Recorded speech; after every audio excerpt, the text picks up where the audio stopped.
김용태 목사님 나오셔서 타인 관계, 존중의 중요성이라는 제목으로 말씀 전하십니다.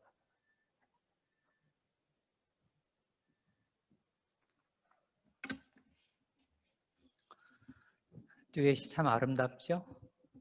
예. 대답 안 하실 거예요? 예. 그 듀엣이 참 아름다운데 우리가 성가대가 다 합창이잖아요. 합창은 이제 여러 사람이 한 음정을 부르는 그런 합창도 있고 여러 사람이 다른 음정을 부르는 그런 합창도 있죠. 성가대는 주로 이제 4개로 나눠져 있잖아요. 소프라노하고 알토하고 테너 베이스 이렇게 4개로 나눠져서 한 사람이 부르는 것처럼 그렇게 노래를 부르는데 그때 노래를 부를 때 반드시 있어야 될 사람이 지휘자가 있어야 되잖아요. 지휘자가 조정을 하죠. 한쪽이 너무 크면 좀 줄이라고 하고 한쪽이 너무 작으면 좀 더 크게 하라고 하고 해서 이렇게 아름다운 화음을 이렇게 만들어내잖아요. 인간 세상의 지휘자가 하나님입니다. 똑같죠. 우리 인간 세상에 수많은 단체들이 있고 수많은 사람들이 있고 그야말로 그 많은 사람들이 각자 자기의 소견에 옳은 대로 성경에 나오잖아요. 그렇게 행동을 하면 그럼 합창을 할 수가 없잖아요. 그러면 아름다운 화음을 만들어낼 수가 없습니다. 똑같죠. 그러니까 하나님의 말씀이 하나님께서 우리에게 말씀을 주신 이유가 그 말씀이 지휘자 같은 역할을 하는 거죠. 그 지휘자 역할을 해서 한쪽이 소프라노가 너무 커지면 성경 말씀이 얘기하는 거예요. 뭐라 그러냐면 네 소리를 줄여라. 네 소리를 줄여야 그 다음에 엘토, 테너, 베이스 사람들하고 조율을 하면서 살아라. 이렇게 얘기를 하고 있는 거예요. 성경 말씀이 그런 역할을 하는 겁니다. 하나님이 우리 인류 사회 지휘자와 같은 그런 역할을 하는 거죠. 그런 역할을 하시니까 이렇게 오늘 듀엣으로 부르는 이 듀엣이 얼마나 아름답습니까? 이렇게 아름다운 듀엣을 들으려면 부르는 사람들이 해야 될 게 있어요. 그게 뭐냐면 상대방의 목소리가 들려야 됩니다. 종종 노래 부를 때 사람들이 자기 마음대로 부르는 사람들이 있잖아요. 어떻게 불러요? 남 부르거나 말거나 나 혼자만 소리를 크게 해가지고 이렇게 부르면 화음이 될 수가 없잖아요. 그게 화음이 될 수가 없습니다. 그래서 우리가 화음을 하려면 그건 오케스트라도 마찬가지고 사람의 성악도 마찬가지고 다 마찬가지인데 혼자 부르지 않는 한 두 사람 이상이 같이 부르려고 하면 반드시 상대방 목소리가 들려야 됩니다. 내 귀에 들려야 돼요. 그러니까 내가 노래를 부를 때 내 목소리만 들리면 안 되죠. 상대방 목소리가 같이 들려야 되는 거예요. 그래야만 우리가 조율을 할 수가 있어요. 오늘은 굉장히 조율의 중요성이 존중이란 말의 뜻이 바로 그런 뜻인데 이제 이 조율이 되지 않으면 즉 존중되지 않으면 그러면 이제 갈등은 불가피해지죠. 타인 관계를 지난주에 제가 얘기를 해드렸습니다. 그 타인 관계, 가족 관계의 시작은 부모 자녀 관계에서 시작되는 게 아니고 부부 관계에서 시작이 된다. 그 부부 관계의 본질적 특성이 뭐냐? 타인 관계라고 얘기해 드렸습니다. 그 타인 관계이기 때문에 서로 모르는 사람들끼리 만나서 관계를 맺을 때는 반드시 필요한 게 믿음이라고 얘기해 드렸고 그 믿음은 3가지 측면이 있다고 얘기를 해 드렸습니다. 오늘은 그거를 조금 각도를 바꿔서 어느 각도로 얘기할 거냐면 존중이라는 각도로 얘기를 할 겁니다. 지금 우리나라 사회를 보면 한국 사회가 역사 이래로 가장 잘 살고 있습니다. 이렇게 잘 산 때가 없었죠. 우리나라가 5,000년의 역사 가운데 가장 잘 삽니다. 1인당 GDP, 그러니까 1인당 국민소득이죠. 국민소득이 3만 불을 넘어서 3만 불이 넘으면 선진국입니다. 경제 수준으로 보면 3만 불 넘으면 이제 선진국이거든요. 선진국이 되어서 지금 금년에는 이제 코로나로 인해서 약간 국민소득이 좀 떨어졌습니다. 떨어졌음에도 불구하고 3만 한 1,000 몇백 불 됩니다. 정확한 숫자는 제가 잘 기억을 못하는데 3만 1,000 몇백 불 되는 걸로 알고 있어요. 몇 년 전, 2, 3년 전만 해도 3만 한 2천 불, 3천 불 이렇게 되던 게 조금 떨어진 거죠. 코로나로 인해서. 그랬음에도 불구하고 지금 우리나라는 역사 이래로 가장 잘 사는 나라가 되었고 문재인 대통령이 세계 7개 나라, 그야말로 우리가 늘 듣던 G7, 세계에서 가장 영향력이 센 나라들이잖아요. 가장 영향력이 세고 가장 잘 사는 나라 선진국이라고 하는 그 G7 국가에 초청을 받았지 않습니까? G7은 아니지만 G8, 8번째 나라로 초청을 받았습니다. 얼마나 이 우리나라 위상이, 국제 위상이 얼마나 많이 올라갔는지 이 국내에만 계시면 잘 몰라요. 근데 외국을 다녀보시면 압니다. 제가 필리핀을 갔었는데, 지금 우리나라가 지금 3만 불 되기 전에 제가 필리핀을 갔었거든요. 간지 꽤 오래됐는데, 그때 갔음에도 불구하고 필리핀 사람들이 저를 보면 뭐라고 묻냐면 Are you Korean? 이거부터 묻습니다. 제가 깜짝 놀랐습니다. 제가 미국에 있을 때는 제가 90년대부터 95년까지 제가 미국에 살았는데, 미국 사람들이 저를 보면 제일 먼저 묻는 게 뭐냐면 Are you Chinese? 이거부터 물어요. Chinese, 중국 사람이냐? 이렇게 묻습니다. No, 그러면 뭐라 그러냐면 제일 먼저 묻는 게 Japanese라고 물어요. 일본 사람이냐? Japanese 이렇게 묻고 No, 그러면 두 번째 묻는 게 Chinese? No, 그러면 어느 나라에서 왔어요? 이렇게 물어요. 한국은 뭐 있지도 않았습니다. 90년대만 해도 그랬습니다. 근데 제가 코리아에서 왔다고 하면 그때서 그러면 그 다음 꼭 묻는 게 있어요. Which? 그래요. 어느 쪽이냐 이거죠. 코리아도 두 쪽이 있잖아요. 북쪽이냐 남쪽이냐 이거죠. 제가 이게 북쪽에서 미국에 갈 리가 별로 없잖아요. 없는데도 불구하고 뭐라고 그러냐면 어느 쪽이냐고 물어요. 남쪽에서 왔다 그러면 그때서야 이제 사우스 코리아 그러면서 잘 왔다고 그때서야. 그러던 우리나라가 제가 필리핀을 갔더니 필리핀 사람들이 제일 먼저 일본 사람이냐고 묻지도 않고 중국 사람이냐고 묻지도 않고 어느 나라라고 묻는다고요? 한국 사람이냐고 물어요. 제가 얼마나 놀랐는지 몰라요. 그러면서 그 다음 나오는 말이 뭐라고 나오냐면 rich country 이런 말이 나옵니다. 한국이 부자 나라다. 부자 나라가 됐죠. 우리나라가. 선진국이 됐으니까. 이렇게 역사 이래로 가장 잘 사는 한국이 된 겁니다. 누구 덕이냐면 하나님의 덕이죠. 하나님께서 우리나라를 축복해 주셔서 이렇게 잘 살게 만들어 주셨습니다. 전 세계적으로 역사를 보면 기독교가 들어간 나라 치고 잘 살지 않은 나라가 한 나라도 없습니다. 예외가 없어요. 근데 유일하게 예외라고 치는 나라가 일본입니다. 일본은 기독교 나라 국가도 아닌데 어떻게 저렇게 잘 살지? 그래서 역사학자들이 좀 이상하게 생각을 합니다. 아니 일본은 저렇게 안 믿는 나라가 어떻게 저렇게 잘 살 수 있을까? 저게 가능하냐? 놀랍게도 일본에 옛날에 그 임진왜란이 일어났을 그 당시에 기독교인들이 상당히 많았었습니다. 그 당시에 기독교인들이 많았었는데 그 당시에 정권을 잡았던 도쿠가와 이에야스, 그 다음에 도요토미 히데요시죠. 이 사람들 그 정권에서 기독교인들을 엄청나게 잡아 죽였습니다. 그 사람들의 피가 뿌려진 거예요. 일본 나라에 뿌려졌습니다. 그것이 바탕이 되어서 일본이 선진 문물을 받아들인 겁니다. 그게 바탕이 안 되었으면 일본이 저렇게 강대국이 될 수가 없었을 겁니다. 유일하게 예외적인 나라가 일본인데 그 일본조차도 일본은 지금 800만 개의 신이 있습니다. 일본에는 800만 개의 그 신들이 있는데 그 놀라운 거는 그 신 중에 하나가 이순신이 있습니다. 이순신이잖아요. 이럴 때는 좀 웃을 때가 된 것 같은데 이순신이 너무 잘 싸워가지고 23번 싸워가지고 23번을 이겼습니다. 한 번도 진 적이 없어요. 너무나 이순신 때문에 이게 조선을 점령을 못했잖아요. 그래서 일부의 일본 사람들이 이순신을 신으로 섬기고 있습니다. 사당이 있습니다.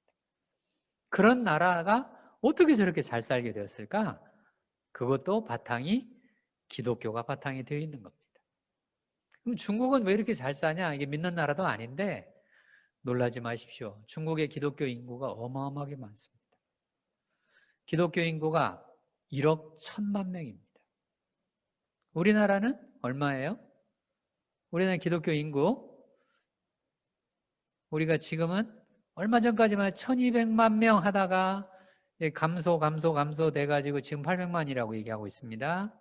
근데 중국은 어떻다고요? 무려 1억 1천만 명입니다. 놀랍죠? 제가 중국에 한번 초청을 받아가지고 강의를 하러 갔었는데 어느 대학에서 강의를 저한테 맡겼냐면 인민대학. 중국식으로 얘기하면 런민대학입니다. 런민. 인민대학인데 그 인민대학이 어떤 대학이냐면 중국 공산당 간부를 육성하는 대학입니다. 근데 놀랍게 그 대학에 기독교 학과가 생겼습니다. 너무나 놀랍지 않아요? 그 기독교 학과가 생겨가지고 저를 초청을 한 겁니다.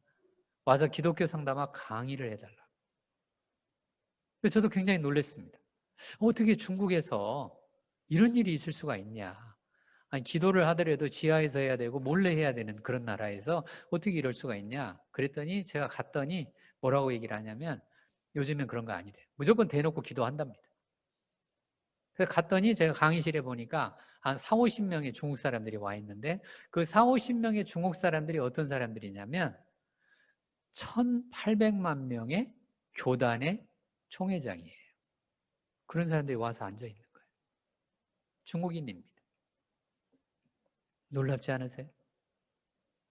하나님께서 우리나라를 축복해 주셔가지고 이렇게 잘 사는 한국이 되었습니다. 하나님께 감사 박수 한번 해야 되겠죠? 박수 한번 쳐주십시다. 하나님께만 치지 마시고 옆 사람한테도 치시죠. 옆에 분들 보시면서 한번 박수 한번 쳐주세요. 잘 오셨습니다. 다 박수 한번 치시고. 하나님 사랑, 우리 사랑 이렇게 되잖아요. 하나님만 사랑하면 잘못하면 이단에 빠집니다. 조심하셔야 됩니다. 교주가 된다는 얘기예요. 그렇게 되면 자칫하면 하나님 사랑은 반드시 사람 사랑하고 연결되어 있어야 됩니다. 사람만 사랑하면 인본주의가 되는 거고 하나님 쪽만 사랑하고 신만 사랑한다 그러면 자칫하면 교주 쪽으로 가게 됩니다. 사입이 이단 쪽으로 갈 수 있다는 얘기예요. 조심하셔야 되는 거죠. 그 두 가지 연동되어 있다는 걸 꼭 기억하셔야 되고요. 자, 이렇게 잘 사는 나라가 됐으면 선진국이 되어지면 문화가 바뀝니다. 우리나라가 전통적으로 어떤 문화 속에서 살았냐면 집단주의 문화에서 살았습니다. 집단주의 문화. 그래서 우리나라 사람들이 뭐를 많이 봐요? 눈치. 눈치 많이 보죠? 우리 누구의 눈치를 많이 보냐면 항상 그 집단에, 그 단체에, 그 어떤 소속된 기관에 제일 힘센 사람. 눈치를 제일 많이 봅니다. 대통령을 옛날에만 해도 지금은 조금 달라졌는데 옛날에만 해도 참모들이 뭐라고 불렀냐면 어른이라고 불렀습니다. 우리 어른이 이렇게 불렀습니다. 어른이 그러면 이게 사적인 용어지 않습니까? 어르신 이게 사적인 용어잖아요. 공식적인 공적인 용어가 아니고 사적인 용어입니다. 아니 한 나라의 대통령을 공적인 임무를 수행하는 대통령 직함을 가진 그 대통령을 참모들이 어르신이라고 불렀습니다. 마치 자기 집단의 수장처럼 생각을 한 거예요. 집단주의죠. 그런 것들이 다 집단주의 문화입니다. 그 집단주의 문화에서는 언제나 사유화하려고 하는 경향이 강해요. 공적인 것들을 자꾸 사유화하려고 하는 경향이 강합니다. 그게 집단주의 문화가 가지고 있는 특징이에요. 그래서 집단주의 문화에서는 언제나 누가 그 집단의 그 단체의 장이냐, 그 사람이 누가 더 힘이 센 사람이냐, 이거에 아주 예민하고 촉각이 가 있습니다. 그래서 우리나라가 뭔 문화가 발달했냐? 눈치 문화가 그래서 발달한 거예요. 우리는 자꾸 눈치를 봐요. 눈치를 보니까 이렇게 서로 얘기해봐라 그러면 얘기를 잘 안 해요. 이게 제가 이제 강의를 할 때도 학생들 모아놓고 이제 질문을 제가 하잖아요. 자, 얘기를 해봐라, 질문해라. 이렇게 이제 얘기를 하면 이 질문할 법도 한데 안 해요. 안 하고든 눈이 옆으로 돌아갑니다. 이렇게. 왜요? 누가 질문 하나를 보는 거예요. 그 질문을 하면 따라서 하는 경향이 강해요. 따라서. 우린 따라서 참 잘하잖아요. 이 집단주의 문화죠. 그런 집단주의 문화로 오랫동안 산 이유가 있습니다. 한국이 중국이라고 하는 거대한 나라에 붙어서 살았습니다. 중국이 너무나 크잖아요. 세계 초강대국입니다. 세계의 역사를 지배했던 그런 나라입니다. 중국이 그런 나라예요. 지금도 그러고 있잖아요. 중국이. 우리는 그 중국 옆에 조그맣게 붙어 있어가지고 꽁지처럼 붙어 있어서 마치 미국에 보면 플로리다 주처럼 이렇게 붙어 있습니다. 이게 똑같잖아요. 그 비슷하잖아요. 이렇게 면적도 비슷하고 비슷합니다. 우리 역사에서 배웠던 수많은 족들이 있습니다. 말갈족 기억나시나요? 국사 배우신 분들은 기억나시고 요즘 젊은 사람들은 국사를 안 배운다고 그러더라고요. 홍건족, 만주족, 여진족 이런 족들이 많이 있었는데 지금은 다 없어졌잖아요. 없어지고 누구만 남았어요? 우리만 남았습니다. 어떻게 한국 사람들이 그 큰 중국에 붙어가지고 꽁지에 붙어서 이렇게 살아남았을까? 그게 집단주의 문화입니다. 집단주의 문화가 이제 가지고 있는 모토가 있죠. 그 모토가 뭐냐면 슬로건. 많은 사람들이 이거를 이제 믿고 살아가는 그런 이제 군중들의 외침 같은 게 슬로건이라고 하는 건데 그 슬로건이 뭐냐면 뭉치면 살고 흩어지면 죽는다. 익숙하지 않나요? 따라서 한번 해보시죠.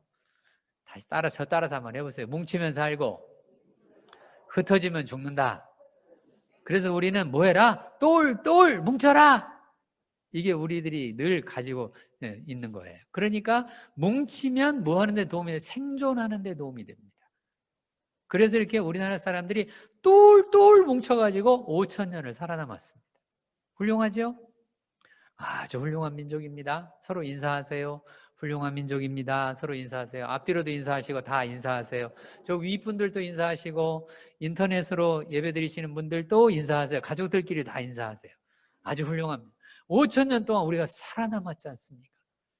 그러니까 이제 나이 드신 분들 가운데 세대별로 이제 저 믿음이 좀 다른데 윗세대, 나이 드신 분들은 생존의 시대를 살았습니다. 왜요? 나라가 없어지기도 했고 전쟁이 나기도 했었고 막 이랬지 않습니까? 그러니까 수많은 사람이 잡혀 죽고 그랬잖아요. 안 죽으려면 어떻게 해야 돼요? 똘똘 뭉쳐가지고 눈치 잘 보면서 어느 길로 가야 이게 살아남는 길인가 이렇게 살아야 됩니다. 네, 그렇게 이제 생존하는 데 도움이 돼요. 우리나라가 전통적으로 난리가 많이 난 나라입니다. 난리라고 하는 것은 국가적 위기를 얘기합니다. 난리는 국가적 위기잖아요. 왜 그러냐면 우리나라의 역사를 들여다보면 무려 2000년 동안에 900번의 외적의 침략이 있었어요. 5000년의 역사 가운데 무려 2000번의 외적의 침략이 있었습니다. 놀랍게도 일본은 딱 2번이에요. 침략이 외국에서 군대가 이게 들어온 게 딱 2번밖에 없습니다. 미국은 놀랍게도 외국에서 군대 들어온 지가 한 번도 없습니다. 근데 우리나라는 외국 군대가 수시로 그것도 2, 3년에 한 번꼴로 들어옵니다. 이런 것 때문에 우리나라 사람들은 일상적인 용어 속에 뭐가 일상 용어가 되냐면 난리란 말이 일상 용어가 됐습니다. 난리. 그래서 우리는 뭐라고 얘기하냐면 누가 째려만 봐도 너 왜 째려보고 난리야? 이렇게 얘기해요. 아니 째려만 봐도 국가적 위기가 됩니다. 근데 이유는 있어요. 왜냐면 그 째려보는 사람들이 스파이가 있을 수가 있잖아요. 누가 째려봤다 하면 스파이가 딱 있죠. 그래서 우리나라 문화에는 어떤 게 있냐면은 여러 사람들이 다 많이 얘기를 하다가 누가 또 나타나잖아요. 그럼 다 멈춥니다. 멈추고 쳐다봐요. 그 사람 왜 왔나. 그래서 우리나라 사람들이 쓰는 말 가운데 판을 깬다는 말이 그래서 생긴 거예요. 판을 깬다. 근데 제가 미국 살아보니까 미국 사람들은 자기들끼리 막 얘기하잖아요. 그럼 제가 이게 다가가잖아요. 아무도 저를 안 쳐다봅니다. 계속 자기들끼리 얘기를 해요. 제가 옆에 계속 서 있잖아요. 상관없이 얘기를 합니다. 얘기하다가 제가 이제 excuse me 이렇게 얘기를 하면 제가 미안합니다 이렇게 얘기를 하잖아요. 그럼 그때서 쳐다봐요. 우리는 누가 쳐다가면은 그 사람이 뭐라고 하지도 않았는데 다 쳐다보잖아요. 이렇게. 다르잖아요. 그래서 제가 미국에서 온 학자하고 얘기를 해봐서 우리나라에 이런 문화가 있다라고 얘기를 했더니 그 학자가 뭘 연구하는 학자냐면 사회학을 연구하는 학자였습니다. 뭐라고 얘기하냐면 러시아도 비슷한 문화가 있다고 얘기를 해주더라고요. 러시아도 왜 비슷한 문화가 있느냐? 우리나라하고 한국이 이렇게 된 이유가 있어요. 우리나라하고 한국은 똑같은 말이죠. 우리나라하고 러시아가 이렇게 된 이유가 있습니다. 제가 뭐라고 추정을 했냐면 스파이 때문에 그렇게 됐을 것이다. 왜? 외적의 침략이 많잖아요. 외적의 침략이 많으면 스파이를 먼저 보내지 않습니까? 근데 우리는 지금도 스파이가 있습니다. 어디에서 와요? 지금 북한에서 오잖아요. 있잖아요. 러시아는 왜 그러냐? 러시아는 공산주의 때문에 그렇게 됐다. 공산주의 때문에 수많은 스파이들을 파견을 해가지고 국민들의 삶을 통제를 한 거예요. 지금 북한이 그렇지 않습니까? 5호 통제라는 게 그런 거지 않습니까? 그렇게 스파이가 많으니까 사람들이 얘기하다가 우리들의 비밀이 탄로나면 안 되니까 다 멈춰야 되죠. 이렇게 멈춰야 돼. 이게 집단주의 문화죠. 이렇게 오랫동안 이렇게 살던 우리나라가 이제 선진국이 되었습니다. 선진국이 되면 문화가 달라진다고 얘기해드렸잖아요. 어떤 문화가 달라진? 집단주의 문화에서 이제 어느 문화로 달라지고 있어요? 개인주의 문화로 달라지고 있습니다. 집단으로 뭉쳐서 생존하던 나라가 이제는 내 행복이 중요해. 내가 생각하고 내가 느끼고 내가 원하는 게 중요해 라고 하는 개인주의로 바뀌고 있습니다. 지금 한국 사회가 그렇게 바뀌고 있는 중이에요. 그런데 불행히도 이렇게 바뀌는 와중에 이걸 못 따라가는 사람들이 너무 많습니다. 너무 많아요. 왜 그러냐면 생각해 보시죠. 사람들이 이제 가진 게 많아졌습니다. 가진 게 많아지면 이제 사람들하고 부대끼면서 살기 싫어요. 교회도 이런 현상이 나타나는데 개척교회들이 잘 안 됩니다. 왜요? 개척교회 가면은 너무 불편하게 해요. 가면은 벌써 딱 기다리고 있다가 어디서 오셨습니까? 이쪽으로 오시지요. 혹시 새신자십니까? 물어보는 게 많잖아요. 그게 귀찮은 거예요, 이제. 귀찮으니까 그런 개척교회 가기 싫어요, 이제. 가기 싫고 어느 교회를 다니고 싶어요, 이제? 큰 교회, 대형 교회 다니고. 대형 교회 가면 아무도 얘기를 안 하거든요. 조용히 갔다가 조용히 와요. 나 불편한 거 싫고 나 간섭하는 것도 싫고 이제 그런 거 싫어. 싫으니까 나 안 할래. 난 내가 좋아하는 대로 살래. 무슨 문화라고요? 개인주의 문화입니다. 문화는 우리가 살아가는 삶의 그릇입니다. 그 그릇이 없이는 우리가 살 수가 없잖아요. 그러나 지난주에도 얘기해드렸습니다. 문화는 진리가 아니라고 얘기해드렸습니다. 문화는 진리가 아니고 문화는 언제나 어떤 특정 집단에게 유리하느냐 이렇게 해서 결정된다고 얘기해드렸습니다. 그래서 지난주에는 제가 남자들이 불리한 시대로 지금 살고 있다. 여자들에게 유리한 시대. 왜? 법이 그렇게 바뀌고 있잖아요. 약자를 보호하는 쪽으로 지금 법을 계속 바꾸고 있지 않습니까? 여성을 약자라고 생각해서 여성을 보호하는 쪽으로 법이 바뀌고 있고 그 대표적인 것 중에 성희롱, 성추행, 성폭행 이런 것들이 다 그런 법들이잖아요. 그렇게 바뀌고 있고 또 지금 이제 이슈가 되고 있는 법 중에 하나가 차별금지법이라는 게 또 있지 않습니까? 차별금지법 때문에 지금 소수의 사람들을 보호하자. 그중에 동성애 사람들도 들어가 있잖아요. 사람 들어가 있어가지고 이 사람들을 보호하자 해가지고 법을 지금 발의해 놓은 상태지 않습니까? 다 이렇게 되는 거예요. 지금 사회가 지금 약자를 보호하는 쪽으로 자꾸 법이 이렇게 발달을 해가는 거죠. 그게 이제 지난 시간에 제가 얘기해 드린 거예요. 자, 이제는 문화가 또 하나 이제 바뀝니다. 집단주의에서 어디로 바뀌고 있어요? 개인주의로. 이렇게 바뀌고 있는데 이 개인주의로 바뀌려면 개인주의 사회에서 잘 살아가는 삶의 원리가 있습니다.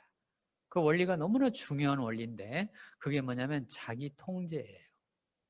자기 통제라고 하는 건 성경에 나와 있는 성경 말씀으로 얘기하면 절제라고 하는 성령의 열매를 말합니다. 그러니까 개인주의 사회를 잘 살아가기 위해서는 반드시 우리가 갖춰야 될 개인으로서 덕목이 필요한데 그 덕목이 뭐냐면 자기 절제입니다. 내가 내 자신을 얼마나 잘 절제하느냐 이거를 제대로 발달시키지 않으면 개인주의 사회를 잘 살아가기가 어렵습니다. 어려워요. 근데 미국은 서양 사회는 이미 이렇게 개인주의 사회로 살아온 지가 거의 한 200~300년이 됐어요. 산업혁명을 기점으로 해서 이제 영국의 산업혁명을 기점으로 해서 이제 유럽 국가들이 잘 살기 시작을 했습니다. 그래서 지금도 선진국이 됐잖아요. 그때 이제 산업혁명 해가지고 이제 물건 팔고 무역하고 하면서 이게 세계사 시간에는 중상주의라고 하는 걸로 배웠을 겁니다. 무역을 했잖아요. 상업이 중요한 시대. 그래서 이제 물질적으로 부유한 시대가 됐잖아요. 그게 전 세계의 지금 흐름을 지금 좌지우지하고 있습니다. 우리나라도 그렇게 됐잖아요. 이제 무역을 통해서 중상주의잖아요. 무역을 통해서 우리나라도 지금 역사 이래로 가장 잘 사는 그런 나라가 되지 않습니까? 선진국이 되어지면 이제 개인주의가 발달을 하게 되는데 그 200~300년 동안 발달을 했어요. 그러니까 그 200~300년 동안 발달을 하면서 시행착오를 많이 겪었겠죠. 겪으면서 지금과 같은 개인주의, 개인이 살아가는 삶에 알맞는 그런 문화적인 코드 이런 게 형성이 된 겁니다. 근데 우리는 지금 이제 개인주의로 넘어온 지가 불과 얼마 안 됐어요. 한 40년? 더 안 됐죠? 50년? 길게 잡아도 40~50년? 좀 짧게 잡으면 한 20~30년밖에 안 됐습니다. 20~30년이라고 하면 한 세대밖에 안 될 거예요. 그러니까 세대별로 믿음이 너무 달라요.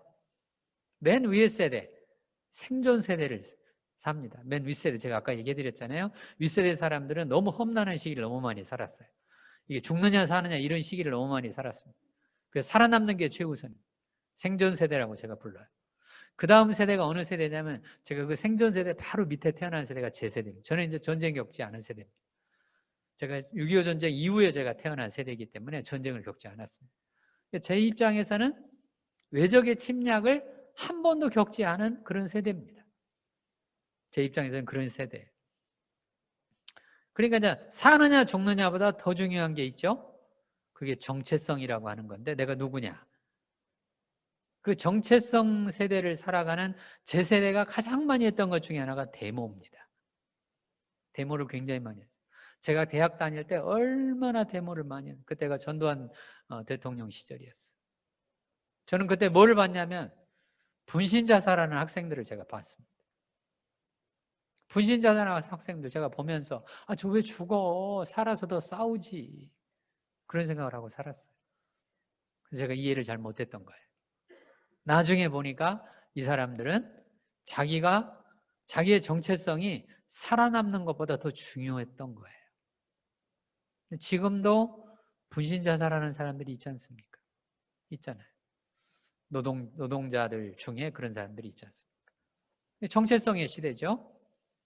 근데 저보다 그 아래 세대, 제가 3세대로 나눠서 얘기를 합니다. 그 아래 세대는 뭐가 제일 중요해요, 이제?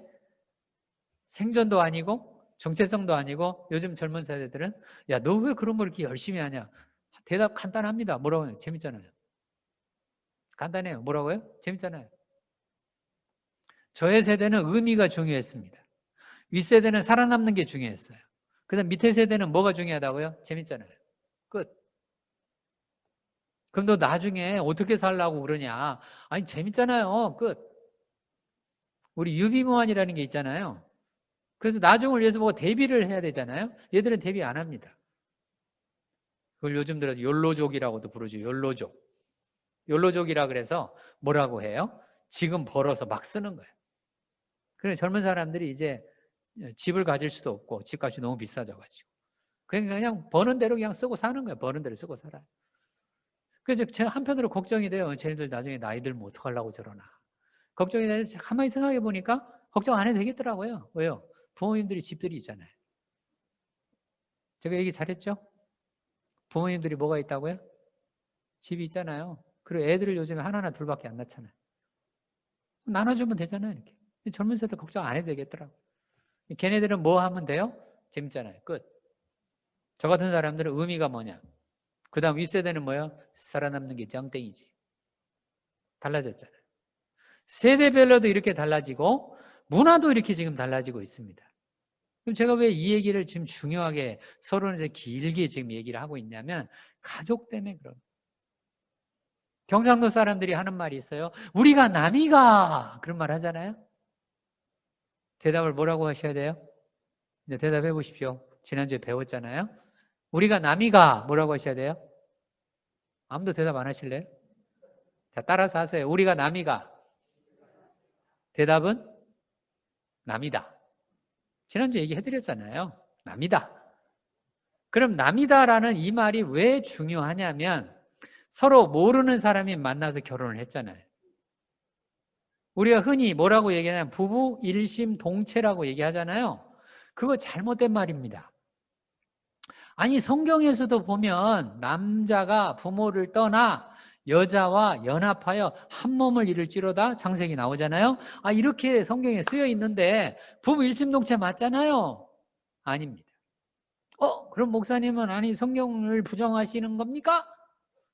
라고 얘기하시는 분들이 계실지 몰라요. 성경을 제대로 이해 못하셔서 그런 거예요. 성경에서 말하는 남자가 부모를 떠나 여자와 연합하여 한 몸을 이룰지로다 라고 하는 이 말씀은 지금 당장 한 몸이 되라는 뜻이 아닙니다. 그런 뜻이 아니에요. 두 사람이 노력을 해서 하나님을 향해서 가다가 보면 언젠가는 한 몸처럼 살 수 있다는 뜻입니다. 만약에 성경 말씀을 당장에, 물론 성경 말씀 중에는 당장 우리가 실천해야 되는 것도 많이 있어요. 그런 것도 많이 있지만 성경은 원리를 제공해 줍니다. 삶의 원리. 삶의 원리라고 하는 것은 방향성을 얘기해 주는 거예요. 그래서 영성이라고 하는 건 언제나 방향성이에요. 우리가 하나님을 믿는다라고 하는 말의 뜻이 뭐냐면 내 삶의 방향을 정했다는 뜻이에요. 어느 쪽으로 정한 거예요? 하나님 쪽으로 정했다는 뜻입니다. 그게 믿는 사람들이고 그게 신앙인들이고 그게 교인들이라는 뜻입니다. 그럼 하나님 쪽이라는 말의 뜻이 무슨 뜻이냐? 두 사람이 만나가지고 이제 어느 쪽을 향해서 가는 거예요? 하나님 쪽을 향해서 가는 쪽으로 방향이 정해졌다는 뜻이에요. 그러니까 한 몸을 향해서 가는 거지 우리는 이 땅에서, 이 세상에서는 결코 한 몸 되어서 살 수는 없습니다. 불가능합니다. 나중에 완전하게 한 몸을 이루려면 어디로 가셔야 돼요? 천국 가셔야 됩니다. 예수님께서는 이 땅에 오셨습니다. 예수님 자체가 천국입니다.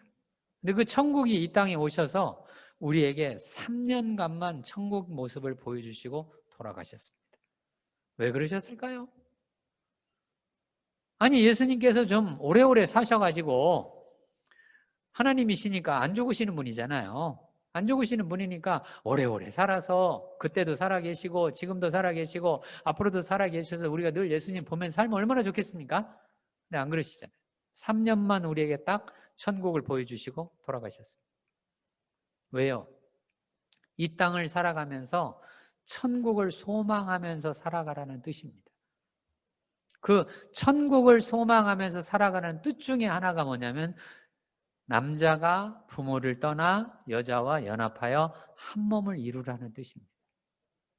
그렇게 한 몸을 이루는 쪽으로 가기 위해서 두 사람이 해야 되는 게 너무 많아요. 이제 오늘은 그런 거를 제가 이야기를 할 겁니다. 해야 되는 게 너무 많아요. 그 해야 되는 게 너무 많은데 그게 뭐냐면 존중이라고 하는 거예요. 서로 모르는 사람들끼리 서로 사니까 존중이 필요한데 우리는 전통적으로 어떻게 생각했어요? 집단주의로 생각했어요. 우리가 남이가. 남이가라는 거는 하나가 된다는 뜻이잖아요. 부부 일심동체. 따라서 하세요. 부부는 일심동체가 아니고 그럼 뭡니까? 이심이체입니다. 따라서 하세요. 부부는 이심이체다. 이심이체인 부부가 노력을 해가지고 일심동체 쪽으로 가다가 다 죽는 거예요. 아무도 일심동체 되는 사람 없어요. 이 세상에서는. 다 죽어요. 그러니까 어떤 사람은 일심동체 쪽으로 가다가 여기서 시작을 했다 그러면 요만큼에 죽고 어떤 사람은 요만큼에 죽고 어떤 사람은 요만큼 이게 다 차이가 있어요. 이게 차이가 있어요. 왜 그러냐면 가족 갈등이 심한 집에 자란 사람들 이게 어려울 거 아니겠습니까? 힘들죠? 당연히 어렵죠. 그런 사람은 조금밖에 못 가요. 당연히. 그렇지만 가족관계가 좋은 집에서 산 사람들은 조금 더 갈 수 있을 거 아니겠어요? 이걸로 하나님이 판단하시는 건 아니에요. 얼마만큼 나에게 가까이 왔느냐로 하나님 판단하시는 게 아니라 나를 향해서 노력하고 있느냐로 판단하십니다. 만약에 얼마나 나에게 가까이 왔느냐로 판단하시면 억울한 사람이 너무 많죠. 왜? 나는 어렸을 때부터 우리 아버지가 알코올 중독자인 집안에 내가 태어났습니다. 그런 집에 내가 태어나고 싶어 태어났습니까? 아버지가 알코올 중독자였습니다. 그런 집에서 한 몸이 되려고 한번 해보십시오. 얼마나 어렵겠습니까? 힘들죠, 당연히. 내가 어릴 때 태어나 봤더니 우리 엄마 아빠가 너무 많이 싸워요. 난 그런 집에 자랐습니다. 그래서 나는 싸우는 게 일상입니다. 이런 사람이 한 몸 되려고 하는 게 그게 쉽습니까? 어렵죠. 정말로 어렵죠. 그런 걸로 해가지고 하나님이 나한테 얼마나 왔는가 100m 달리기 해가지고 누가 나한테 가까이 왔는가 이걸로 신앙을 판단하신다고 한다면 너무 억울하죠. 하나님은 그렇게 판단하지 않습니다. 그렇게 판단하시는 게 아니라 내 쪽을 향해서 노력하고 있느냐 그걸로 판단하십니다. 그게 부모 마음하고 똑같아요. 자식들이 부모에게 엄마, 아빠 잘못이란 말만 해도 부모 마음이 어때요? 이렇게 되잖아요. 얼마나 많이 회개했느냐가 중요한 게 아니라 회개하는 마음이 중요하잖아요. 한 몸 되려고 하면, 즉 하나 되려고 하면 그때부터 무슨 다툼이 벌어지냐면 주도권 다툼이 벌어집니다. 당연히 그렇죠. 왜? 하나니까. 둘이 아니잖아요. 셋이 아니잖아요. 넷이 아니잖아요. 우리가 늘 부르는 익숙한 노래가 있죠. 우리의 소원은 뭐예요? 통일이죠. 우리의 소원은 통일. 남한하고 북한이 뭐 되려고 해요? 하나 되려고 해요. 통일이니까 하나 돼야 되잖아요. 그거 어떻게 돼요? 한 사람이 없어져야 됩니다.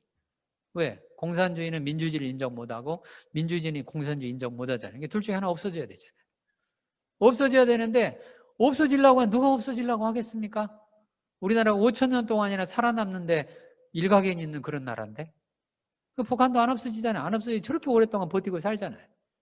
저렇게 국가가 가난해가지고 국민들이 막 탈출함에도 불구하고 저렇게 살고 있잖아요. 중국에 붙어가지고 살고 있잖아요. 아직도. 우리는 그럼 북한만 그랬으면 우리도 마찬가지잖아요. 미국에 붙어서 지금까지 살았지 않습니까? 우리도 마찬가지잖아요. 살아남는 데는 일각견이 있는 민족입니다. 그러니 한쪽이 없어지기가 쉽지 않죠. 그러니까 통일되기 어렵죠. 그러니까. 왜? 하나가 없어져야 통일이 되는데. 마찬가지죠. 부부도 하나가 되려고 하면 어떻게 돼요? 누가 힘이 세냐 이게 주도권 다툼을 해야 되잖아요. 요즘에는 누가 힘이 세냐? 경제력입니다. 요즘에는 경제력이에요. 그래서 누가 돈을 잘 버느냐? 누가 배경이 든든하냐? 그래서 우리가 백이라고 하잖아요. 백이 누가 든든하냐? 이렇게 얘기하죠. 그러니까 우리는 끊임없이 갈등이 생기죠. 하나 되려고 하니까. 한국이 놀랍게도 세계에서 갈등 지수가 어마어마하게 높은 나라입니다. 갈등 지수가 세계 2등입니다. 알고 계시나요? 세계 1등이 어느 나라일까요? 터키입니다. 터키가 세계 1등이고 우리나라가 2등이에요. 그렇게 갈등 지수가 높은 나라예요. 한국이. 왜요? 우리는 이게 어디서부터 시작이 됐냐면 자꾸 하나만 되려고 하니까. 그 정당들도 마찬가지죠. 지금 민주당하고 지금 국민의힘, 이게 두 당이 제일 거대 정당이잖아요. 그 두 정당이 서로를 인정 안 하면 한쪽이 죽어야 되잖아요. 죽으려고 누가 죽으려고 하겠습니까? 안 되죠. 그러니까 갈등이 자꾸 생기고 국민들이 보기가 싫은 거죠. 이제 하도 국회에서 싸우니까 보기가 싫은 거예요. 이제 뭐가 필요하냐면 서로를 모르는 사람들끼리, 서로 생각이 다른 사람끼리, 서로 다른 사람이 서로 살려면 하나가 될 게 아니라 서로 존중하는 법을 배워야 됩니다. 뭐 하는 법을 배우라고요? 존중하는 법을 배워야 돼요. 그 존중하는 법, 그래서 존중의 중요성입니다. 존중의 중요성은 세 가지로 나타납니다. 제가 지난주에도 제가 믿음의 세 가지 얘기를 해드렸잖아요. 오늘 또 존중의 세 가지. 목사님의 설교를 들으면 주로 설교 포인트가 세 가지잖아요. 네, 세 가지. 저도 세 가지입니다. 그런 걸 영어로 3-point sermon이라고 부르는데 보통은 세 가지 정도가 사람들이 기억하기 쉬운가 봐요. 이것도 다 심리학자들이 연구를 해가지고 다 만들어낸 것들입니다. 첫째는 존중하기 위해서 해야 되는 게 뭐냐면 서로의 생각이 다르다는 점을 인정해 줘야 됩니다. 첫째, 따라서 해보십시오. 서로의 생각이 다르다를 인정해라. 근데 우리는 뭐라고 하는 경향이 있냐면 서로 생각이 다르다. 자꾸 하나가 되려고 하니까 뭐라고 얘기하냐면 생각이 있냐 없냐 이렇게 말하는 경향이 있어요. 부모들도 그러죠? 애들한테 뭐라고 해요? 애가 내일 시험 봐야 되는데 지금 텔레비전을 보고 있어요. 보고 있으면 뭐라고 해요? 엄마가 얘기합니다. 너는 도대체 생각이 있냐 없냐 이렇게 얘기를 하죠. 제가 연기 잘했잖아요. 네, 2층도 웃으셨죠? 네, 인터넷 보시는 분들도 웃으시기 바랍니다. 그럼 애가 뭐라고 얘기하냐면 애가 아무 말도 안 하지만 애 생각이 따로 있죠. 뭔 생각이 있어요? 애는 이렇게 얘기합니다. 나중에 제가 물어보잖아요. 상담하면 제가 애한테 물어봅니다. 아니, 엄마가 이렇게 얘기하는데 너는 생각 있냐? 생각 있죠. 저 생각 있어요. 내일이 시험이니까 긴장을 풀어야 될 거 아니에요. 그러니까 지금 내가 텔레비전 보고 있는 거죠. 애 생각은 뭐라고요? 긴장 풀기 생각이에요. 엄마 생각은 뭐예요? 한 자라도 더 보라는 생각이죠. 그 이 두 생각이 있으면 누구 생각이 맞나요? 누구 생각이 맞냐라고 도덕적으로만 얘기를 하게 되면 참 곤란해지잖아요. 엄마 생각도 맞죠? 누구 생각도 맞아요? 아이 생각도 맞잖아요. 둘 다 맞잖아요. 그러면 그 두 가지 생각을 다 뭐 하는 훈련을 하셔야 돼요? 존중하는 훈련. 그럼 엄마가 이렇게 얘기해야 될 거 아니에요? 생각 있냐 없냐 그러지 말고 뭐라고 하셔야 돼요? 너는 생각이 뭐냐? 라고 물어야 될 거 아니에요? 그럼 애가 내일 시험 보니까 긴장 풀라고요. 그럼 엄마가 걱정이 되잖아요. 그럼 자기 생각도 얘기해야 될 거 아니에요? 그러면 너는 긴장을 풀라고 그래 텔레비전을 보고 있구나. 근데 엄마 생각에는 시험 공부를 한 자라도 더 하는 게 좋을 것 같은데? 라고 말해야 되겠죠. 그러면 얘기가 좀 길어지잖아요. 존중하려면 길게 말하셔야 돼요. 싸우려면 짧게 말하시면 됩니다. 싸우는 사람들의 특징이죠. 길게 얘기합니다. 꺼져. 가. 이게 다 전쟁 용어들이에요. 왜? 전쟁할 때는 언제나 그래요. 전쟁할 때 상관이 이제 부하한테 명령을 내립니다. 앞에 적이 나타났어요. 총을 쏘라고 얘기해야 되는데, 자, 여러분들, 지금부터 총을 쏠 준비를 하시고, 이제 총을 적이 나타나면 쏘세요. 이렇게 바로 쏘겠습니까? 어떻게 해야 돼요? 쏴! 이래야 될 거 아니에요. 그래서 짧게 말하는 사람들은 언제나 마음속에 전쟁을 염두에 둔 사람들이에요. 꺼져! 가! 씻어! 이게 다 전쟁하는 사람들이에요. 왜? 우리는 늘 전쟁 멘탈리티가 있잖아요. 존중하시려면 어떻게 하시라고요? 길게 말하십시오. 상대방의 생각도 받고 내 생각을 자꾸 얘기해 주셔야 돼요. 지금 성경 말씀이 길잖아요. 안 길어요? 길잖아요. 책이잖아요, 책. 하나님의 생각을 적어놨잖아요, 여기다가. 제가 에레미야서를 읽으면서 지금 에스겔서를 제가 읽고 있는데 에스겔서를 읽으면서 똑같은 말씀이 얼마나 자주 나오는지 몰라요. 자주 나와요. 너희가 하나님인 줄 알게 함이니라. 너희가 하나님인 줄 알게 함이니라. 너희가 하나님인 줄 알게 함이니라. 너희가 하나님인 줄 알게 함이니라. 얼마나 많이 얘기하고 있는지 몰라요. 세상이 지겹더라고요, 제가 읽으면서. 왜 이렇게 하나님은 길게 말씀하셨을까요? 왜? 우리 생각이 잘 안 바뀌니까. 하나님 우리를 존중하셔서 길게 말씀하십니다. 창세기부터 시작을 해서 요한계시록까지 길게 말씀하세요. 여러분들도 어떻게 하시라고요? 길게 설명해 주라고요. 근데 여기에 또 하나 주제가 있어요. 설교하기가 또 상대를 지배하는 방법 중에 하나입니다. 나 혼자만 길게 얘기하는 거예요. 혼자만. 상대는 말 못하게 하고 조용히 해. 계속 혼자만 얘기해요. 그 얘기를 하는 건 아닙니다. 상대방의 생각을 받으면서 하라는 뜻이에요. 존중하기, 서로의 생각이 다르다는 것을 인정해 주시기 바랍니다. 두 번째로 존중하기입니다. 서로의 느낌이 다른 것을 인정해 주셔야 돼요. 서로의 느낌이 다르다. 그러니까 나는 지금 슬퍼요? 상대는 지금 즐거워요? 그럴 수 있습니다. 근데 우리는 보통 가족이 되면 어떻게 기대하는 경향이 있냐면 나는 슬픈데 저 사람도 같이 슬프기를 원해요. 내가 기쁘잖아요? 저 사람도 같이 기쁘기를 원해요. 내가 이제 너무 즐거워요. 밥을 이렇게 준비해가지고, 이제 부인의 경우를 예를 들겠습니다. 부인이 밥을 준비해가지고, 이제 다 밥이 맛있게가 됐어요. 너무 맛있게 생겼어요. 근데 남편이 와가지고 어떻게 해요? 밥 맛이 없잖아. 이러면서 화가 납니다. 승질이 나. 아니, 지금 이게 내가 이제 밥이 맛있다고 내가 이제 즐겁게 내가 밥을 만들었는데 당신은 왜 그렇게 죽상을 하고 앉아있어요?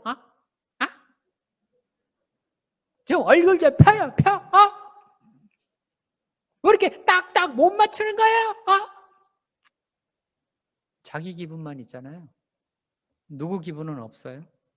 남편 기분이 없잖아요. 인정해 주셔야 돼요. 내가 기분이 좋지만 상대방은 기분이 안 좋을 수가 있습니다. 또 내가 기분이 안 좋지만 상대방은 기분이 좋을 수가 있습니다. 많은 부인들이 호소하는, 제가 상담할 때 호소하는 문제 중에 하나가 뭐냐면 부부가 싸웠어요? 싸우고 나면 이제 남편은 코를 골고 잡니다. 근데 부인은 잠을 잘 못 자잖아요. 화가 나가지고. 그러니까 더 밉죠. 아니 어떻게 나는 싸워가지고 지금 기분이 나빠가지고 잠도 못 자는 이 인간은 어떻게 코를 골면서 기분 나쁘게 자는 거야? 그럴 수가 있어? 그러면 제가 만났던 부인 중에 한 사람이 그래요. 자는 남편을 발로 팍 차고 싶대. 기분이 나쁜데 잘 자니까. 기분 나빠가지고. 우리가 공감이 필요한 건 맞지만 아무 때나 공감하는 거 아닙니다.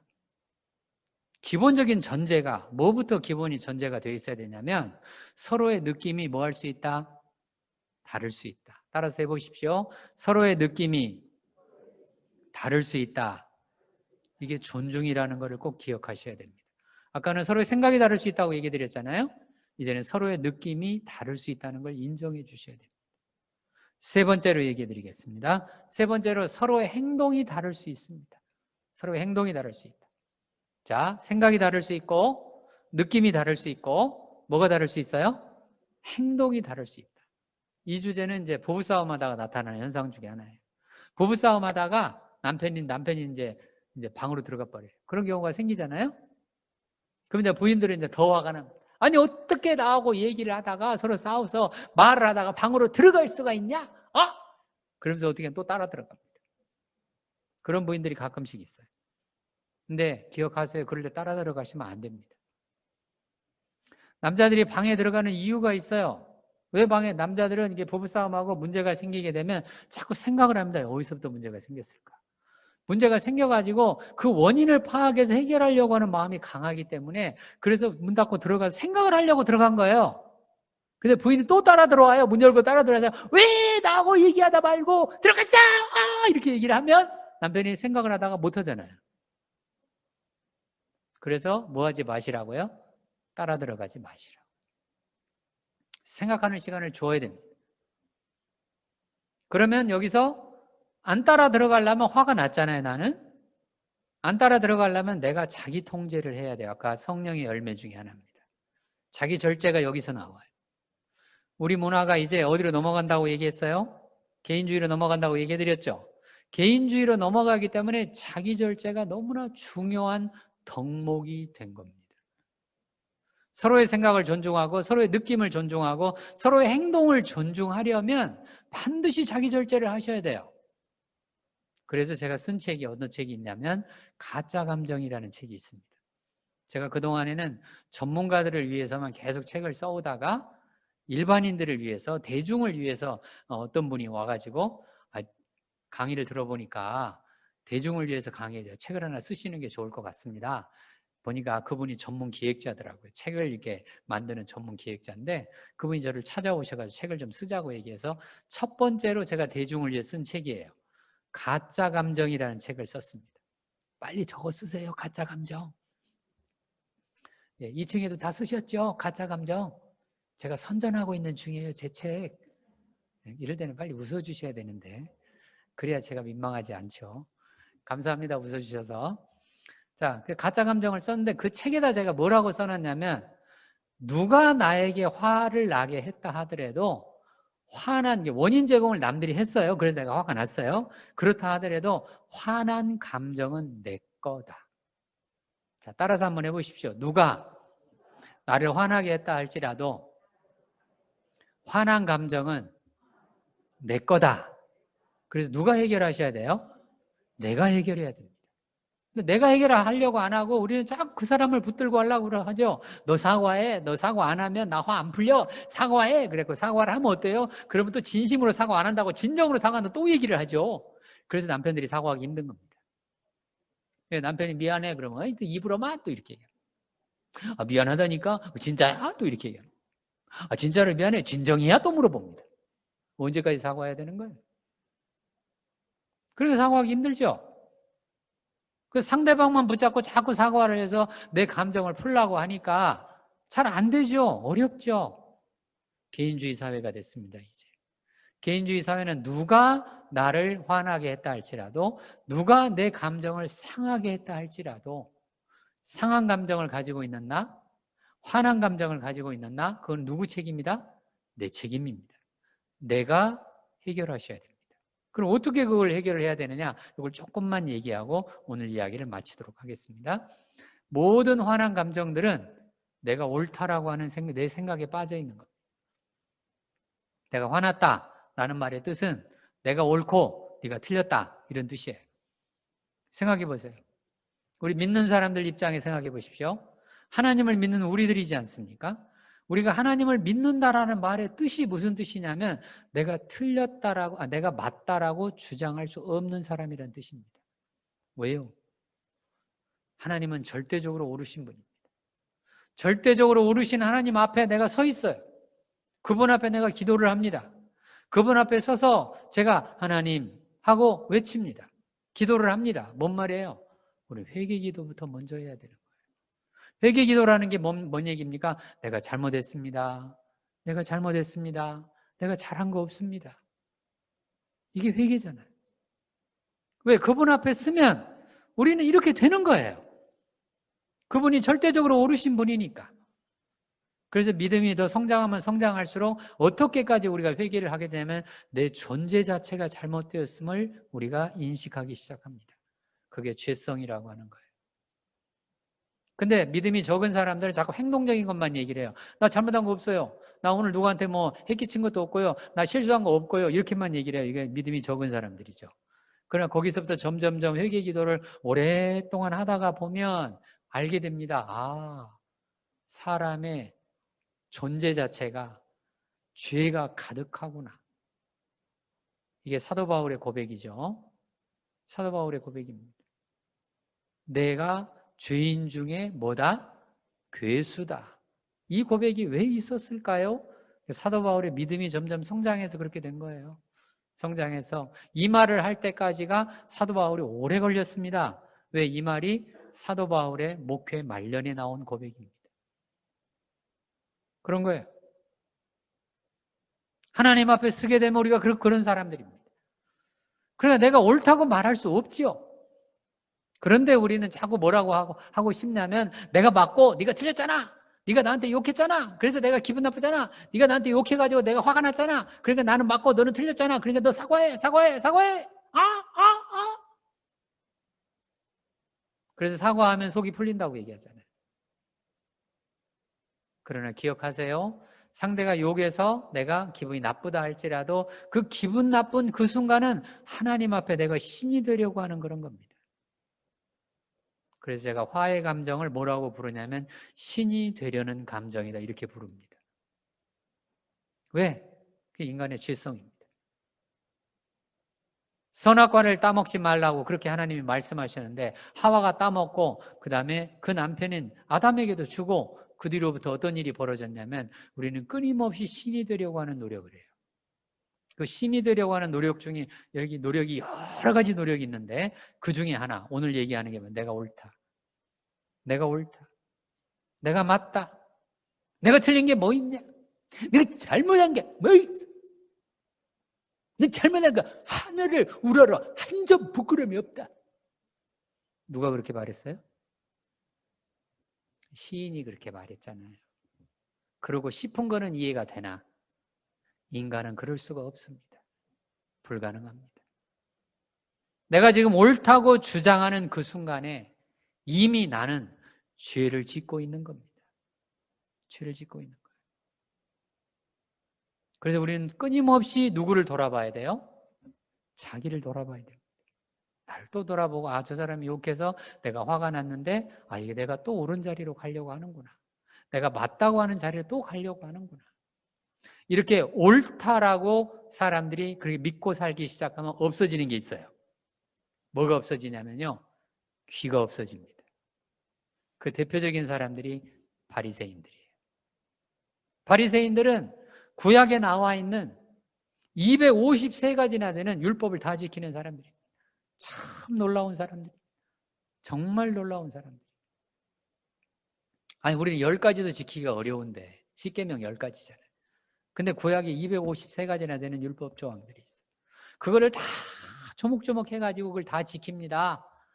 대단한 사람들이죠. 어마어마한 사람들이잖아요. 그러니까 이 사람들은 내가 옳다, 내가 잘못한 게 뭐 있냐. 그러니까 예수님한테까지도 뭐라고 얘기하냐면 왜 손을 안 씻어요, 예수님?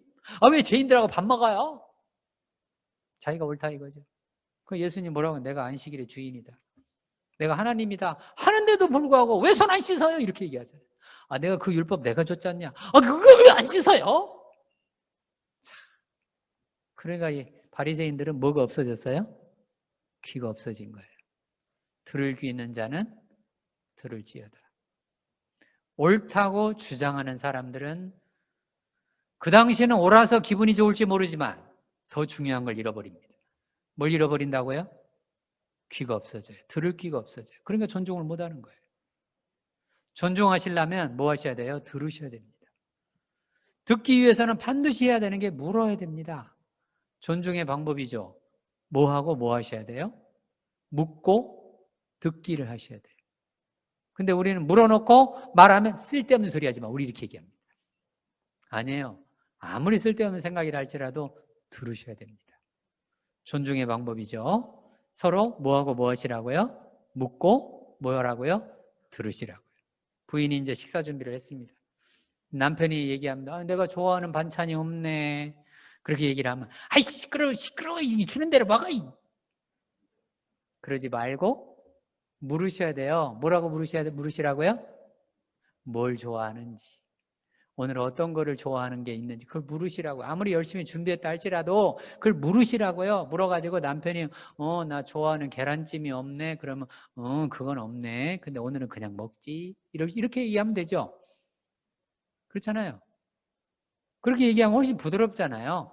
그런데 시끄러 싼소리 하지 말고 당신이 좋아하는 것만 이 음식 준비하는 내가 얼마나 힘든데 당신 만들어봐? 에? 이러지 마시고요. 물론 음식 준비하는 것도 힘들죠. 그런 남편들 돈 버는 것도 힘듭니다. 두 개 다 힘들잖아요. 서로 뭐 하시라고요? 존중하는. 그게 타인들끼리 살아가는 방법이에요. 존중하는 마음을 기르셔야 됩니다. 내가 하나님 앞에 죄인이란 말의 뜻이 내가 틀렸을 수 있구나, 잘못될 수 있구나라고는 그 잘못의 가능성을 늘 생각하는 사람들, 그런 사람들은 존중의 마음이 생깁니다. 맞아. 저 사람 입장에서는 저럴 수 있구나.